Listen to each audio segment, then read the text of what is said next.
Hello, everyone. My name is Waleed. I want to welcome you to my channel and I want to thank you for taking a little bit of your time to spend time with me. I am the owner of a couple of properties in the Caribbean. I do own a home in St. Lucia, which I use as a high-end luxury vacation rental for travelers. And I also own a home in Jamaica where I do the same thing. So I hope that at some point in your future, if you're planning a trip to one of those destinations, St. Lucia or Jamaica, that you will consider reaching out to me and staying at one of my properties. Today, I want to do a reaction to a video about St. Lucia. I just want you guys to get an idea of the vibes in St. Lucia and learn a little bit about what you can do and what you can find yourself exploring when you do visit St. Lucia. So, let's take a look at this video together. Hello, fellow travelers, and welcome back, or a warm welcome to those of you who are new here. Today, let's embark on a journey to St. Lucia, the Caribbean gem renowned for its breathtaking scenery and green rainforests. This travel guide showcases insider tips and tricks to fully experience this paradise island.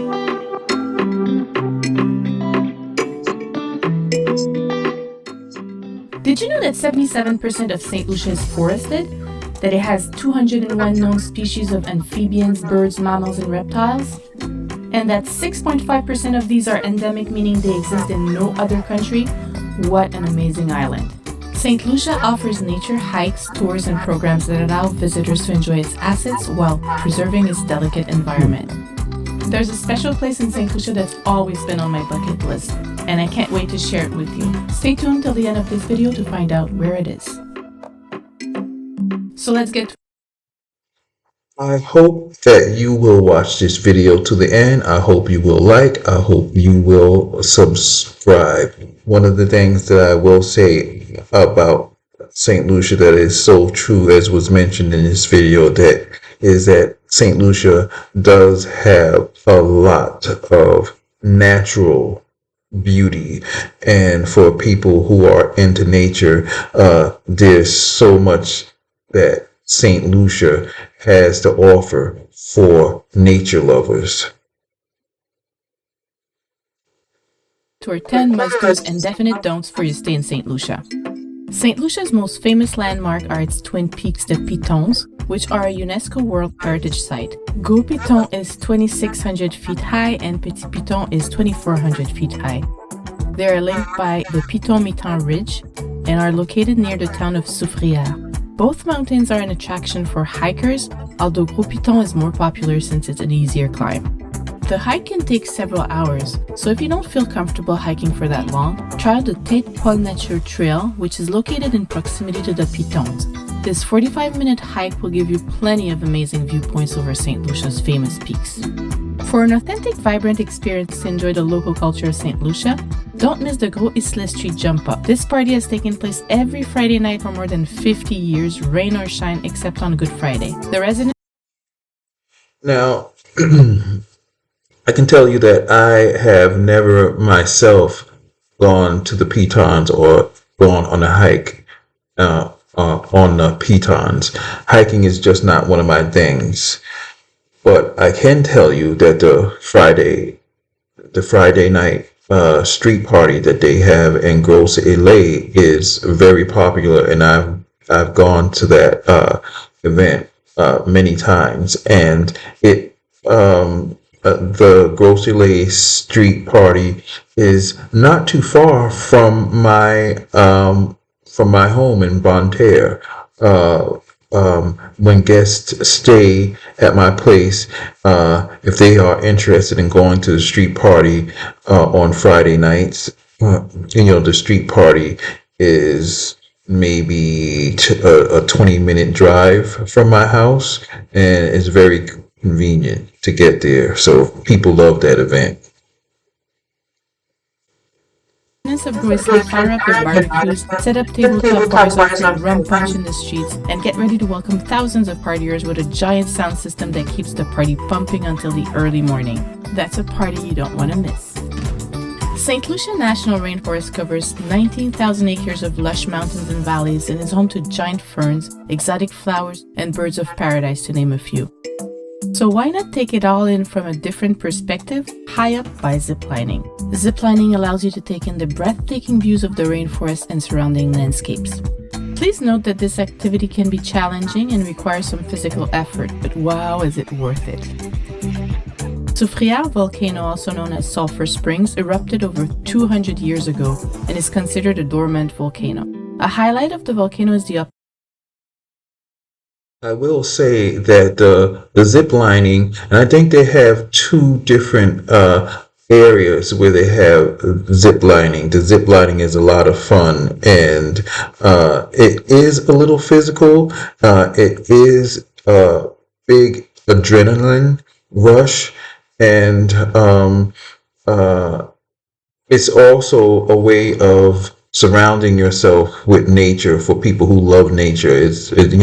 You're zip lining through very forested areas, and you can see different animals and different little birds and insects, and it's a lot of fun. Now the sulfur spring is another thing that I've personally partaken in, and it's very therapeutic in a lot of ways. It's very relaxing, and it's very enjoyable. That's definitely something that I would recommend people experience when they are in St. Lucia. To get to the mineral the sulfur bath, it's probably about in 40 minutes, 45 minutes to get there from my place. The zip lining is maybe half an hour from my place, so it's not too far to get to either of these attractions. opportunity to bathe in its mud baths and rinse in the amazing waterfalls afterwards. We strongly suggest to bring a dark-colored swimsuit that won't get stained, and to come early or later to avoid the rush, as it can get a bit crowded. If you're taking a guided tour, you probably will be able to visit the Diamond Falls Botanical Gardens as well. Rent a car if you're comfortable driving on the left. Although shuttle buses and taxis are willing to take you to attractions, renting a car offers the freedom to explore at your own pace. St. Lucia is a mountainous country, and sometimes there can be steep up and downs on the roads. Rental cars can be identified by the license plate, so it's best not to leave valuable items in plain view. If you're enjoying this video, be sure to subscribe so you can stay up to date on our latest travel videos about new exciting destinations. Patois is a mixture of African, French, and English elements and is commonly used as a second language by many of the island's residents. It's considered an important part of St. Lucian culture and heritage. It's used in music, storytelling, and other forms of expression, and is an important part of the island's cultural identity. It can be a fun and interesting way to experience the island's rich cultural heritage. Just say bonjour as a greeting, just like French, or merci to say thank you. St. Lucia has many beaches, with some of the most famous and popular being Réduit Beach, Marigot Bay Beach, and Anse-Chastanet Beach. We really love Jealousy Beach, which is an absolutely breathtaking stretch of white sand and turquoise waters. This serene beach is surrounded by lush tropical greenery, and most importantly has stunning views of the iconic pitons on either sides. The waters around St. Lucia are perfect for snorkeling and diving. With over 20 dive sites to choose from, you're sure to find something that suits your skills and interests. The warm waters are home to a wide range of species, including vibrant coral formations, schools of tropical fish, sea turtles, and even the occasional nurse shark. Whether you're a seasoned diver or just starting out, you're sure to have an unforgettable experience.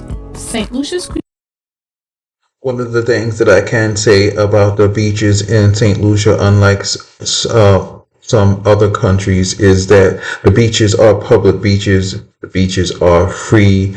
Everyone can enjoy the beach, whether it's locals, whether it's tourists, people um, are often, sharing the beaches with resorts and big establishments. There has been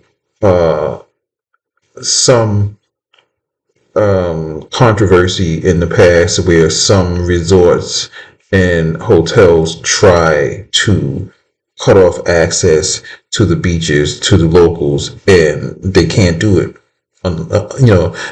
It's not like Jamaica or where the resorts and hotels own the beaches and the locals have no access to the beach.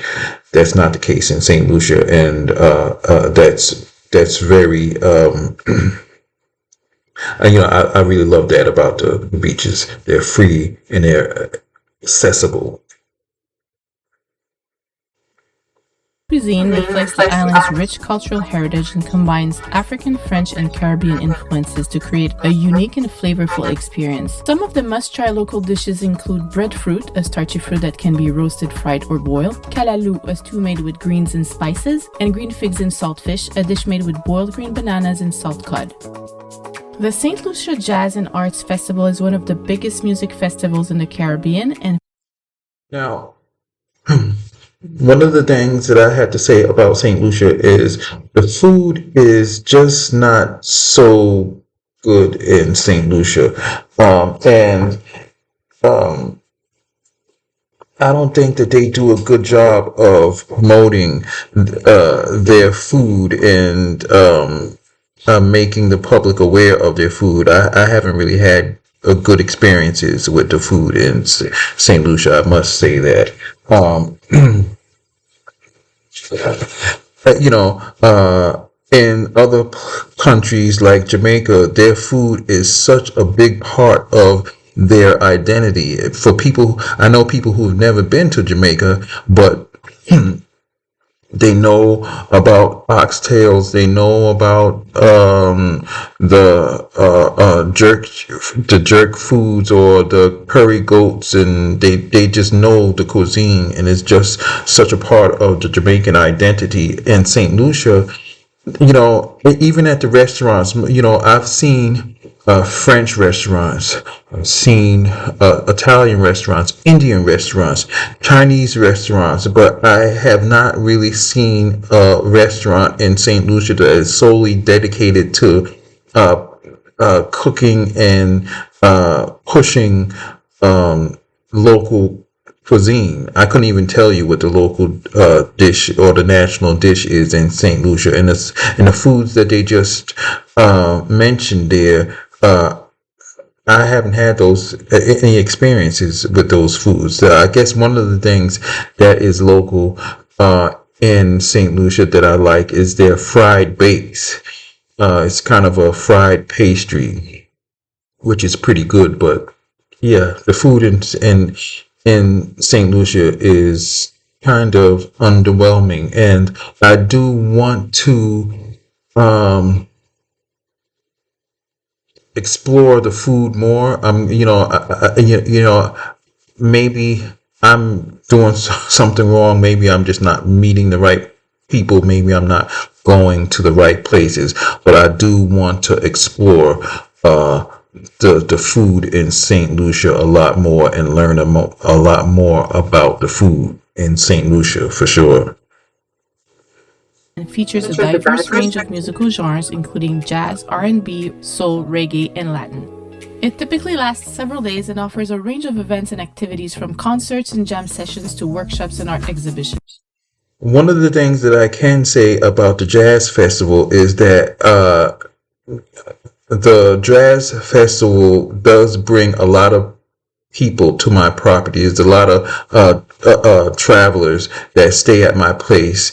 My place is conveniently located in an area where any guests at my place, they would have easy access to get to the different festivities that are happening around St. Lucia. A lot of the festivities are within striking distance from my home, which is in the north of the island. And so I know there's a big sports stadium that's, maybe 20 minutes away from my house, where they do have a lot of the concerts and a lot of the musicians are performing. So people book my place, and people come to St. Lucia and stay at my place. And sometimes people are coming from Martinique, some are coming from Trinidad or Barbados, or from the U.S. or from Canada.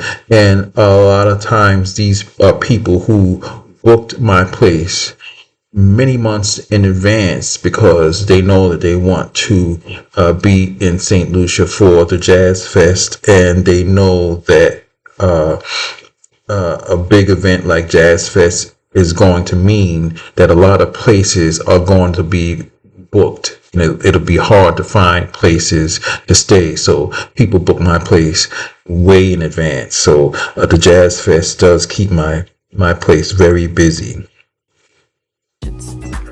And here's my ultimate bucket list place to visit in St. Lucia, the Jade Mountain Resort. Nestled in the lush hills of Soufrière, it boasts some of the most breathtaking views in all of the island. It's also the ultimate setting for a dream wedding. They even offer an elope package, so romantic. One of the standout features of the Jade Mountain Resort are the rooms with their own private infinity pools. Each room boasts a breathtaking view for the ultimate in luxury and relaxation. So this concludes our video on One of my favorite places in St. Lucia is Pigeon Island. And on Pigeon Island, if you happen to go to if you come to St. Lucia, I would recommend going to Pigeon Island. And Pigeon Island, again, is not too far from my place. I would say it is probably like 25 minutes to get to, 25, 30 minutes to get to Pigeon Island from my home. And the thing that I did the last time when I went to Pigeon Island was an undersea walk. It's an undersea trek. They put this helmet on your head, and they secure it to your shoulders. It rests on your shoulders, and there's an air hose that attaches to it. So no matter how deep under the water you go, there's always a air pocket around your head and a helmet around your head, and you walk on the sea floor. You can see the surface, the surface of the water up above you. There's fish around you. There's coral reefs, and there's all these kind of animals.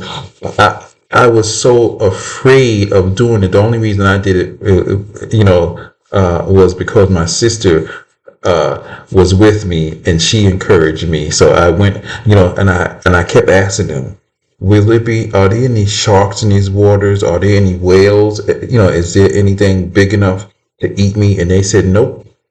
They assured me that, because I told them, if I see something really big, I won't die from drowning. My heart would stop. I would have a heart attack and die right there in the water. So, but it was a once in a lifetime experience that I was so thankful to have experienced. So that was one of the things that I experienced that I was so happy that I did. And maybe if you're adventurous, you'll do it as well. So this does conclude my video. I want to thank you once again for taking a little bit of your time to spend some time with me. I hope that you will I hope that you will subscribe to my channel, and I hope that you will watch more videos. Thank you so much.